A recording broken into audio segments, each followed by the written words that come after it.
Vous êtes gardés par la puissance de Dieu, par la foi.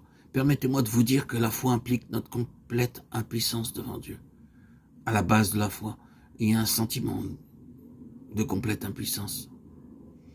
Si j'ai quelques affaires à traiter, par exemple, si j'ai à acheter une maison, le notaire chargé de l'affaire s'occupera de faire le transfert de la propriété à mon nom et prendra toutes les mesures nécessaires. Je ne puis le faire moi-même et en confiant l'affaire à un notaire, j'avoue par là que j'en suis incapable. Ainsi, la foi implique toujours l'impuissance. Dans bien des cas, la confiance signifie ceci. Je puis le faire moi-même avec beaucoup de difficultés, mais un autre peut le faire mieux que moi. Mais dans la plupart des cas, la confiance implique l'impuissance absolue. Un autre doit le faire à ma place. C'est là le secret de la vie spirituelle. Le chrétien doit apprendre à dire « j'abandonne tout ».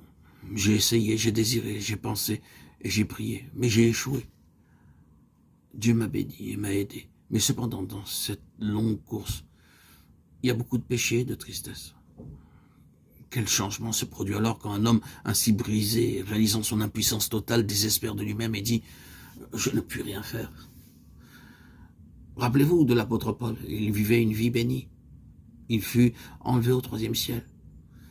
Mais il avait une écharpe dans la chair, un envoyé de Satan pour le souffleter. Et qu'arriva-t-il?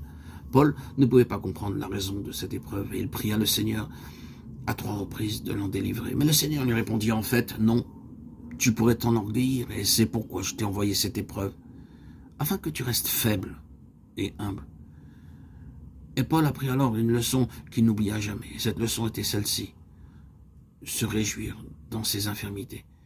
Il dit que plus il était faible, mieux cela valait pour lui. Car lorsqu'il était faible, il était alors fort en Christ. Désirez-vous entrer dans ce que certaines personnes appellent la vie supérieure? Alors, descendez un degré plus bas. Un certain docteur racontait un jour qu'il fut invité par un monsieur à venir voir certains de ses travaux. Ce monsieur désirait emmener le docteur au sommet de la tour où travaillaient les ouvriers. Le docteur pénétra dans la tour et commença à gravir l'escalier, mais son guide l'appela et lui dit « Vous vous trompez de chemin, cet escalier est barré, il faut descendre par ici ». Ils descendirent donc un certain nombre de marches, au bas desquelles ils trouvèrent un ascenseur qui les emmena au sommet de la tour. Et l'autre docteur disait, en racontant cette histoire, « Cela m'a appris une leçon. C'est que la meilleure manière de monter est souvent de descendre. Ah, certes, Dieu aurait à nouveau à nous amener très bas. Nous aurons à éprouver une sensation de vide, de néant et de désespoir. Eh bien alors, c'est quand nous sombrerons dans l'impuissance que l'Éternel Dieu nous révélera lui-même son pouvoir et que nos cœurs apprendront à se confier en Dieu seul.